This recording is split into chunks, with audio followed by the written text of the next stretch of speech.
I have got to get some talking pose packs. If you guys have a creator you recommend, please let me know.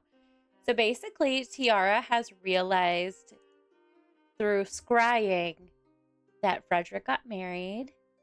And although they have been worried, sick about what's been going on in Avalon, Tiara has an inkling that Frederick is her soulmate. So she is feeling devastated and heartbroken because she can feel that he has been with someone else. Because she's a magical creature, she's just more in tune to that. She got the soulmate emotion while they were young and they had their few interactions with each other, because with her being a magical creature, she would just be more sensitive to that magical spark.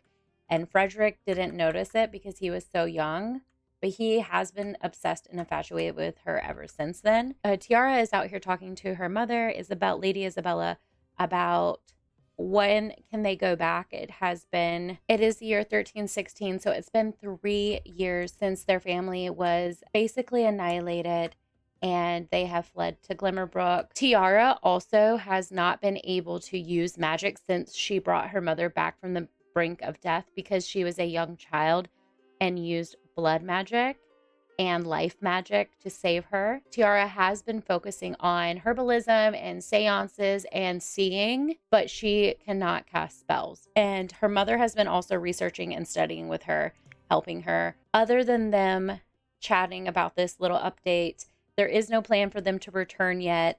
Remember, Adelaide did defeat the head priestess of the Dark Coven, and she is on the way to find her mother, Lady Isabella, and she is trying to find Tiara and her brothers who are all here. So she's trying to find them, but she hasn't made it to their forgotten little castle in the woods. Essentially, this is a castle. It's a little castle, but a manor is what, or would you call it a chateau or an estate? Anyways, their estate in the woods. Adelaide has not found it yet. So until they do not have a plan to make it back, because they do not have any magic on their side. So this is our little catch up with what is going on with the Gothic house for now. We are currently at the castle on Hinford on Bagley. This is where the Queen spirited away her children. So the Prince Augustin, his name is Augustin. Originally it was Augustine, and then I changed it to Augustin, and basically he's Prince August. Prince Augustin is here, and the Princess Tarn with the Queen Mary, I believe. So if you guys remember, our Christine was lady in waiting and handmaiden to Princess Tarn, as well as she served the royal house and learning how to help take care of their children. Christine also is infatuated in love with the idea of marrying Prince Augustin. Here they are. They made it to the castle out here on Hinford on Bagley, and what small regiment they have here is taking care of them. No one has come out to bother them, so they have not really had the idea of coming back to the kingdom. Prince Augustin is wanting to take the throne, overthrow his brother, and rule the kingdom with his mother as his advisor, because she is a well-educated woman. So this is the goals for this part of the royal family, but they will not be joining the cast back in Avalon until after 1317. There's an eye glitch going on here, but this is Elijah Alder, Connor's last born son. Today is Monday, 1316, and it is his birthday, so we're about to do his death roll to see if he ages up to a child. I don't think the chances are higher because of the famine, so we just stick to this. If he rolls a 9 or a 19, he doesn't make it to a child. So here we go for Elijah. 20. He is nice and strong and healthy. Elijah will be aging up. Elijah has aged up to be a goofball. This is Elijah Alder. Today is also Morgan's birthday, so Morgan is aging up to a teen. If she rolls a 7, she does not make it. This is Morgan Alder. Remember, she is a daughter of Jedediah and Tamara. 13. That's not the number, right? 7. Okay, good. So she makes it, and she ages up to a teenager, which is good news. So Morgan ages up to be generous, which is very beautiful. I do think Morgan would like a happily ever after and look for a soulmate after that is what her mom experienced. Here is Morgan older, all grown up. Honestly, I have no attachments to Morgan, and I would be perfectly fine if she passed away instead of Gemma, but that is not the hand we were dealt. So we are in Calvin and Tamara's household, and things are going very well for Calvin and Tamara. Things are going very well for them. And the moment we have all been waiting for, true love actually does overcome all. Calvin and Tamara are soulmates and finally get to live their happily ever after. Oh, how romantic. And we're about to have their wedding. We are here at the family chapel waiting for the events to take place. Look at our beautiful bride. She hasn't worn her hair like that since before she started having children, and she made a very special dress for getting married to Calvin today. I'm so excited. Kisana, Wamberg, Wadisa, Benarla. I think we're about to watch them exchange their vows out here, but at the end of the day, it's a Sims 4 wedding. Nothing like a Sims 4 wedding, am I right, guys? Oh, there we go. Yay. Oh my goodness. The best news ever. Some are, look, her hands are behind her back and everyone's just standing around. Yay, dip kiss. Oh, it doesn't matter. They're married. They're officially married. Something we have to do now that we have teenagers for our side households is to roll and see if they get married and if they have children. So I have this out and we're going to roll for all our side households. This is for Morgan. So I'm going to have her pulled up. So for the side households, 1 to 3 out of a D20, she never gets married. 4 to 20 means she gets married. So right here, this is my first time doing this. So D20, 4 to 3, right? What? 1 to 3 never gets married. 4 to 20 gets married. Number of pregnancies, no children. 2 to 12 on a D12 would be pregnancy. 1 is no children. Okay, so this is for Morgan Alder. Again, we have to roll a D20, and if she gets a 1 to 3, she never gets married. Anything above a 3, she gets married. This is for Morgan Alder.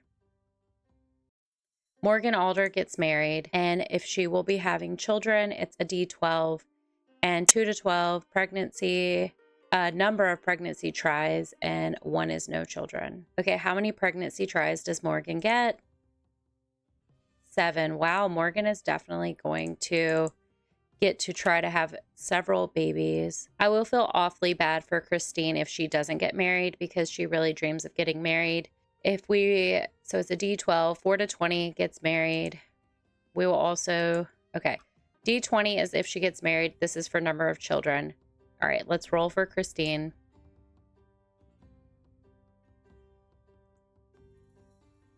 So Christine gets married and she gets to try for 8 children. Ashton is currently away at Witcher training, essentially. So I cannot show you guys, but we'll roll for Ashton. Ashton gets married and he gets to try for 8 children. Awesome. So that's really good for our first set aside households. So popping into Gen 2 at our main altar household, it's kind of crazy that we're going through a famine during such a dramatic heat wave. I'm not going to have the family eat until it is roughly around 7 p.m. because of the fact there's a famine going on and it's a heat wave. Right now, money is scarce due to all the taxes and the fact that food is also scarce. Make a living as farmers. The Alder family cannot make a living as farmers right now. So our Gen 2 heir, Frederick, is currently working on his blacksmithing skill while his wife is honestly furiously pregnant. She is starving, so I do think she's going to go in and make them some gruel. we might make a huge serving of gruel for the whole family. I feel like there are wild onions. We're going to make her, I guess we'll have to do single servings because it's the only thing that's going to work. Single serving of onion soup for herself. Also a single serving of onion soup for Frederick while he is out here working on his blacksmithing skill. It's really exciting. I'm definitely going to want to download some more medieval blacksmithing CC, so I have to go on a hunt now for that. Jacob has come outside to talk to his son and kind of see how the blacksmithing is going. So the family also has to pay a tax of 100 simoleons a day due to the fact that the land property taxes was raised. So since we're in this household, they will be paying the tax today. I'm just kind of gonna play it for whatever active household I'm in. Our newlyweds are sitting down for one of their very first meals as they're married. I'm just really curious to see how things are going with them because it wasn't a love match, as we know. They seem relatively okay with each other. Mary's not the most excited about being pregnant. Frederick is kind of I think in his mind, he's like, this is what we're supposed to be doing. I feel like they spend a lot of their time working on their own trades, and Mary cooks the meals for them and works on spinning her threads and yarns, and Frederick is outside tinkering around the property, working on blacksmithing and fishing, but in general, they don't spend a lot of time together because they aren't a love match. But she perceives him as very basic looking, and I'm going to see he perceives her as basic looking, sorry. And she sees Frederick as basic looking as well. And it says that they're having a child together. So it looks like Mary has Frederick has decided he is ready to accept the pregnancy and he is looking forward to being a father. Mary is pregnant and very hungry all the time. So we're already struggling with her being hungry. So I'm going to have her drink some water. But this is scary because it may affect her pregnancy. So it is Tuesday, the second day of 1316. Jacob and Frederick woke up early as usual in Julian. They're doing chores. Mary is sleeping in because she is just very tired due to her pregnancy and the lack of food. She's very, very weak. So hopefully everything is going to be okay for her and the baby. Frederick is, after his morning chores, he works on his archery and just makes sure that he has a good aim because we know that there are a lot of threats in this kingdom for the family to have to worry about. So defense now is more important than ever. He actually is also going to be working on blacksmithing swords, but he still needs some more resources. So he's just not at that skill level yet, but maybe in a year or so, he'll be able to make swords.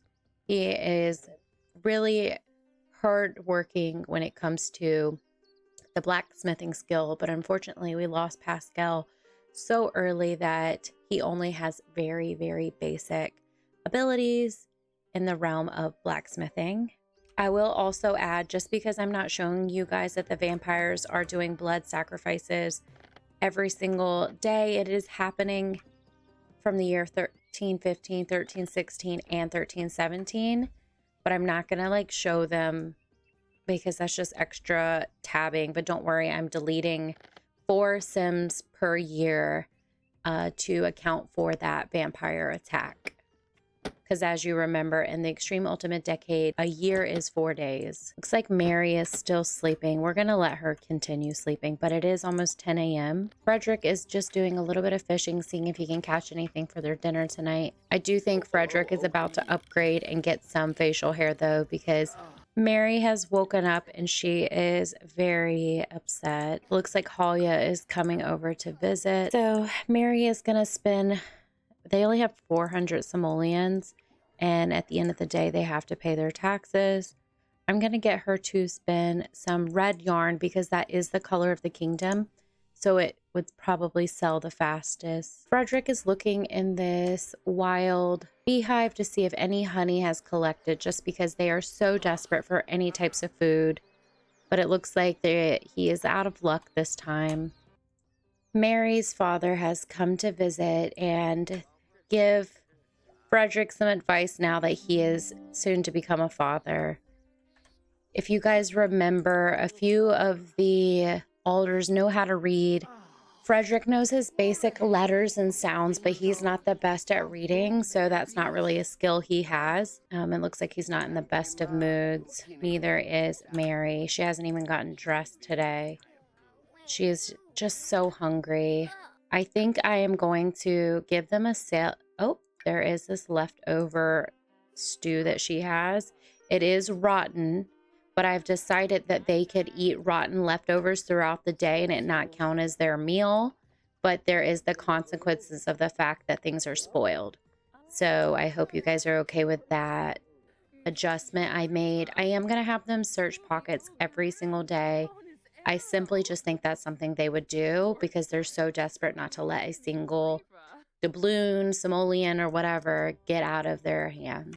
Mary is finally starting her day. She's going to go do some laundry and then knit a black rug. Being pregnant during the famine in a medieval class is no joke. Mary is so exhausted. She's got to do some laundry. We have to find ways to make money, and right now the family is putting all their skills to use. Frederick is starting a yard sale, selling the copper, iron, and thread and yarn that they have made to anyone who can use these resources in a more refined way. Hopefully it will bring, oh goodness, it brought in Duke Grant, a vampire, and there's another vampire over there. So hopefully this doesn't draw the unwanted attention of people that we are not trying to attract. Today went really well. They earned 500 simoleons, but he had to pay his bills, so we're left with 360. But honestly, that is so great. I'm not sure if he caught any fish. So yeah, Frederick didn't catch any fish. Due to the fact that they made a little bit of money, they were able to buy some mushrooms that the local trader Jock was able to forage. Frederick and Mary are having a mushroom and onion stew because it's what they were able to forage, as well as some rolls because Mary's family did bring over some wheat. So they decided to use a little bit of their store. Technically, it's his father's dowry, but they do get a little bit of it. So tonight they get to have a little bit more fulfilling dinner. So I'm in the main alder household, and it's time for the dreaded roll for Jacob and Julia to see if they become adults in the next life stage and how many years they have left. So we're going to start with our Gen 1 heir. I'm not excited about this. If they both pass away, all the children have to go live with Frederick, and Frederick is going to really have his hands full. So hopefully they stay alive and get a couple more years out of them, because I would like to get, if I'm going to be honest with you guys, I would like to get 5 or more years out of all of them. So this is going to be my first adult age up. So I'm going to go to the rules, death rolls.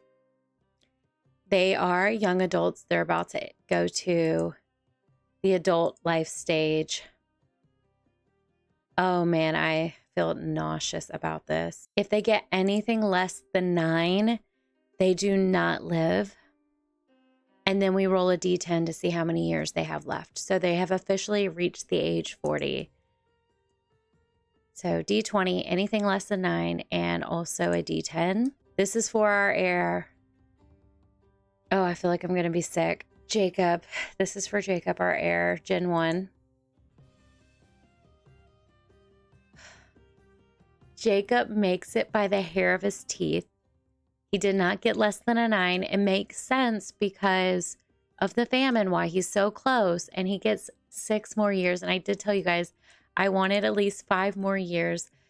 The dice gods are with me. They know I lost my plans for Gemma, so they have given me grace with my Gen 1, and I am thankful.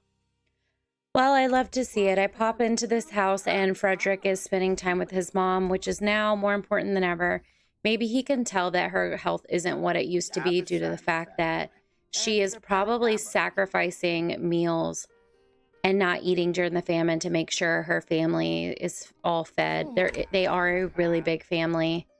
So it makes sense. And it looks like Dad is also checking in on Frederick. Jacob is going over the accounts with Frederick because they're just not doing great. And he wants to make sure that Frederick is going to be ready to take over the family farm, as they are just getting older in life now. We have also almost sold every item, so I'm just trying to get him to sell this last bit of thread. Honestly, the thread does really good. It sells like for $2.50, which is great. He's gonna go have a little bit of that salted meat that his mom had preserved at the beginning of last year. They're having their last little bit of salted meat.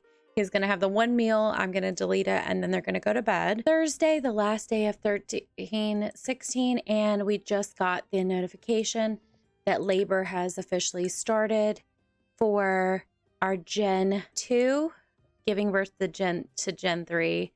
She's out here checking to see if any of the plants are harvestables because she is literally starving. We have the birthing pillows though, so I'm gonna have to do all the things to get her dilated. Edard is gonna age up into a child from a toddler, so we'll have to do Edard's death roll as well. Edard is the second to last living child of Halia and Jacob. Edard was twins to Davos, hence the Game of Thrones names. To see if Edard ages up into a child, he cannot get a 9 or 19, so I'll just go ahead and do that now. 9 or 19, Edard does not age up. Holy freaking crap, we lose another alder. It makes sense that he would die because of the famine, but this is the problem. We're about to do the famine death roll next year, and the odds are better when you have more people to roll for. So it's kind of stressing me out. I got 2 death rolls already. I will go and take care of that in a little while. Right now, we're going to focus on Mary and her giving birth because we're not quite sure if she's going to make it. And this is going to be a bad start to a new generation if I am going to get solid death rolls for a whole day. Okay, it looks like he's going to help her give birth.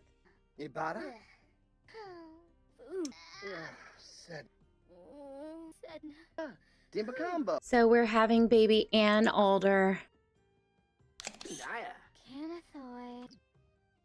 Okay, so it's time to roll for baby and mom. It's been a long time since we did one of these, so I'm going to refresh myself. Number 1, if we get a number 1, the mom didn't survive birth and the baby cannot get a 5, 10, 15, or 20. So we'll look at this beautiful picture of our family. We'll put 2 D-dies up. This one is for mom. This one is for Anne. So Mary and then Anne. Oh, thank goodness it was the other way around, right? Mary survives, and I believe Anne does as well. 5, 10, 15, 20. Yep, so Anne and Mary both survive. We will also do the infant roll. We cannot get a 12, 16, or 18. And this is for Anne. Awesome. So Anne will make it up into an infant the first day of 13/17. Anne gets to age up. This is great news, ending our new year on such a high note, because we have to go in here and get rid of Edard. Edard has to pass away, so the Grim Reaper is now coming. I actually thought we already lost Edard once before because I misread his role, so I'm not as attached to him passing right now. So this is our 40-year-old Jacob Alder. I gave him a few silver streaks. It's kind of the best I could do, and some fine lines and gray eyebrows. I know as redheads, beards stay red even as they get older. So that is what he looks like at the age of 40 and 13/16. I also made him more gaunt because of the famine. He lost muscle mass and fat. So that is a thing I also did. But it's essentially the end of 13/16. There's not too much more going on Alder Farm.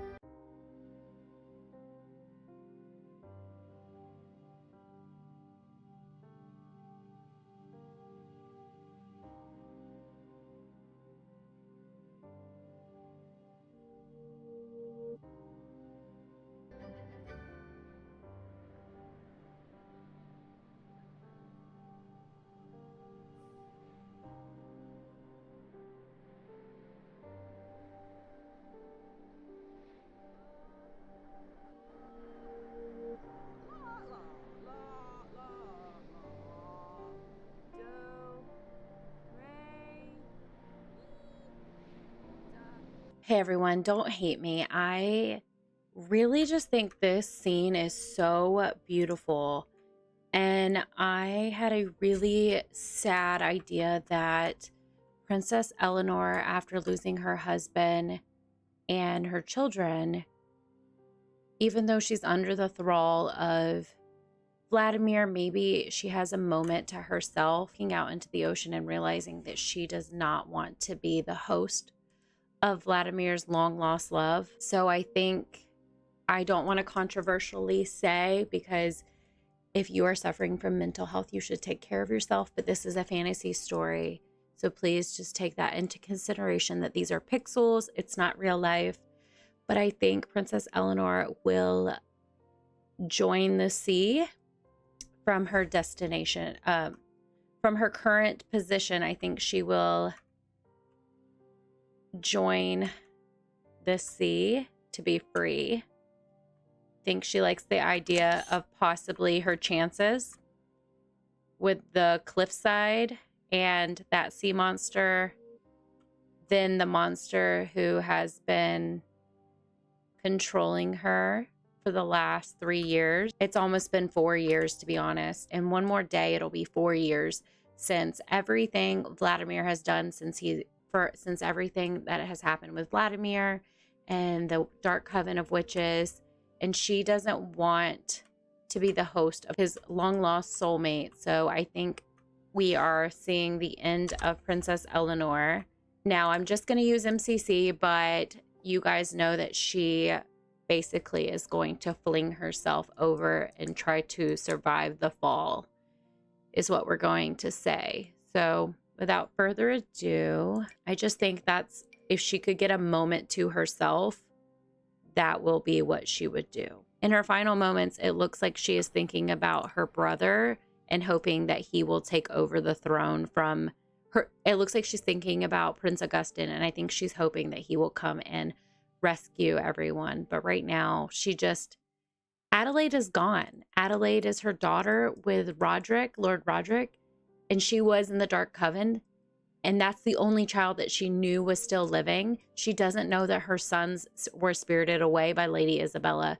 So I don't think that she would try to make it another moment. So we'll have this monument to Princess Eleanor and her sacrifice here.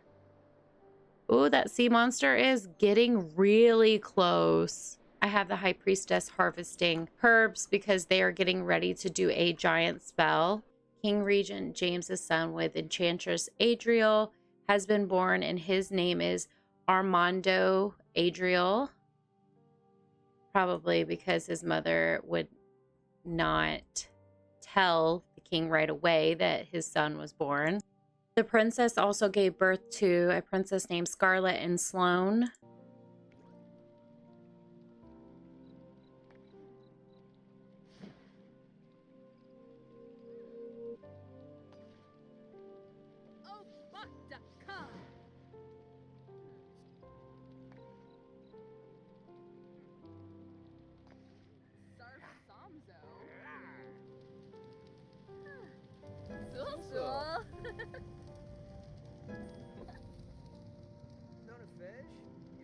Yumbala.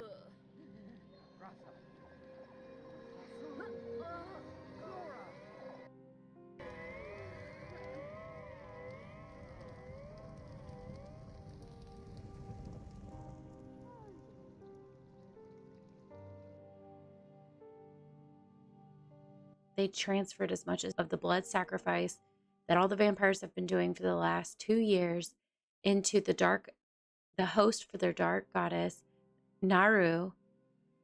So now we will come to find out if the connection has made it where Naru can fully inhabit the body of Princess Honora. In 1317, you guys will know more. See you guys soon. Bye, everyone.